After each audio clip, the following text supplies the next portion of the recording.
Ruzi bərəkət rəmzi sayılan və gündəlik rasionumuzun əsas qidasını təşkil edən çörəyin bir çox növləri var. Bunlar içərisində təndir çörəyi xüsusi dadı və ləzzəti ilə fərqlənir. Füsunkar təbiəti ilə seçilən İsmayıllıda bişirilən çörəyin ətri isə adamı uzaqdan özünə cəlb edir.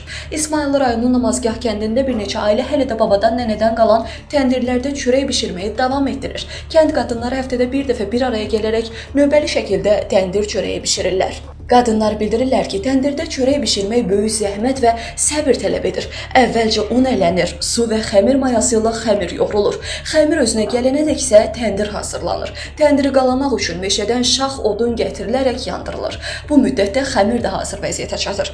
Xəmir kündələnir, teşdə qoyulur və çörəyin dadına təsir edən müəyyən bitkilərdən istifadə olunur. Qadınlar deyirlər ki, bu bitkilər çörəyə özünə məxsus ətir və dad verir. Çörəklər növbə ilə təndirin içərisinə yapışdırılır. Ara suyu kimi ayran suyundan istifadə olunur ki, bu da çörəyin qoxusuna və dadına xüsusi təsir göstərir. Adətən 2-3 ailə bir yerdə bu işi görür və çörəyi növbəli şəkildə bişirir. Bax, niyə bizim gənclərimiz indi hal-hazırda təndirdən istifadə eləmir?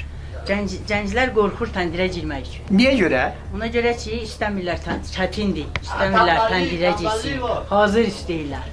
Gedək zavod çörək alar yeyər, amma bunun dadını bilmirlər ki, bunu nətər yeyər. Bunu gərək əziyyət çəkəsən, bu əziyyət çək. Bax, nə qədər vaxtda hazırlayırsınız? Bax, xəmirli unu əliyəndən gətirib bax bu vəziyyətə çıxardana qədər. Nə qədər vaxt 1 saat yarım, 2 saat vaxt aparır. İstəyirsən yaxşı bitsin. İstəyirsən yaxşı bitsin, 1 saat yarım belə. Bu tam hazırdır, yoxsa yox? Hələ yox. Hələ yox.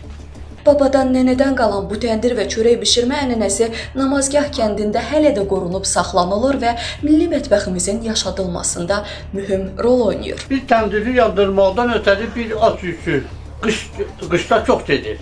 Yayda az gedir, bir at yükü işlədirəm də, yəni yaxşı istilənsin ki, çörək yapsın. Bax, indi siz gətirdiyiniz at yükü şəllə, indi siz qutarandan sonra qonşular da istifadə edirdi, onda yoxsa onlar da əlavə gətirirlər? Onlar da ayrı yandırırlar. Hə, deməli, onlar da ayrı yandırırlar. hərə yəni öz təndirin qalıyırdı, onda Hərə öz təndirini qalıyır, öz odunuyla öz çörəyini bişirə aparır.